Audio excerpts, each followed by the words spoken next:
Mahigit 500,000 pesos na halaga ng shabu ang nasamsam matapos ang matagumpay na buy-bust operation ng mga tauhan ng Bataan PNP na kung saan arestado ang dalawang individual sa barangay Sibakan, Balanga City, Bataan nito lamang Hunyo 24 taong kasalukuyan.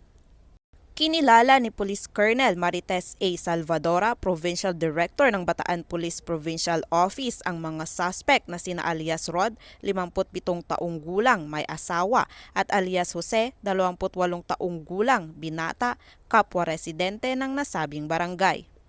Ayon sa ulat, pinangunahan ng mga operatiba ng Station Drug Enforcement Unit ng Balanga City Police Station ang naturang operasyon.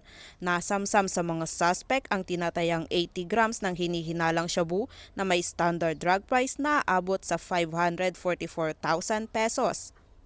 Agad na dinala ang mga suspect at ang mga nakumpiskang ebidensya sa Balanga City Police Station para sa kaukulang dokumentasyon at disposisyon. Nakatakda namang isampa ang kaukulang kaso laban sa kanila sa paglabag sa RA 9165 o ang Comprehensive Dangerous Drugs Act of 2002.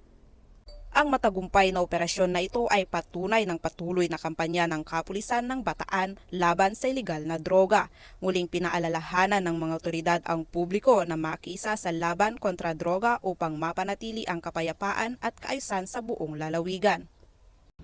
Mula dito sa gitnang Luzon, ako ang inyong PNN correspondent, Patrolwoman Jilly Advincula Peña, alagad ng batas, tagataguyod ng Balitang Pulis.